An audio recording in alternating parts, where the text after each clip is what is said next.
ಸ್ಥಳಕ್ಕೆ BJP team ಭೇಟಿ. ರಾಜ್ಯಾಧ್ಯಕ್ಷ ವಿಜೇಂದ್ರ ಹಾಗೂ ಶಾಸಕ ಎಸ್ಆರ್ ವಿಶ್ವನಾಥ್ ತಂಡದಿಂದ ಮಂಜುನಾಥನ ದರ್ಶನ. ಪುಣ್ಯ ಕ್ಷೇತ್ರದ ವಿರುದ್ಧ ಷಡ್ಯಂತ್ರ ಆರೋಪ.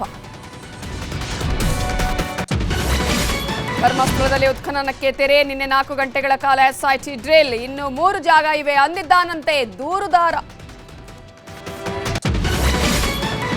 ಪರಪ್ಪನಾಗ್ರಹಾರ ಜೈಲಲ್ಲಿ 3ನೇ ರಾತ್ರಿ ಕಳೆದ ದರ್ಶನ್. ಬಳ್ಳಾರಿಗೆ ಶಿಫ್ಟ್ ಮಾಡಲು ತಯಾರಿ. ಡೆವಿಲ್ ಸಿನಿಮಾ ಬೆಂಬಲಿಸುವಂತೆ ದರ್ಶನ್ ಮನವಿ. ಮತಪಟ್ಟಿ ಸರಿ ಮಾಡಲು ನಾವು ಸಿದ್ಧ. ರಾಹುಲ್ ಆರೋಪಕ್ಕೆ ಚುನಾವಣಾ ಆಯೋಗ ತಿರುಗೇಟು. ಇಂದು ಸುದ್ದಿಗೋಷ್ಠಿಗೂ ತೀರ್ಮಾನ. ಮೊದಲೇ ಮದುವೆಯಾಗಿದ್ರು ಮುಚ್ಚಿಟ್ಟ ಆರೋಪ. ಗಂಡನಿಂದ ನನಗೆ ಮೋಸ ಅಂತ 2ನೇ ಹೆಂಡತಿ ಆರೋಪ. ಮೈತ್ರಿಯಲ್ಲಿ ಆಟೋ ಚಾಲಕನ ಅವಾಂತರ.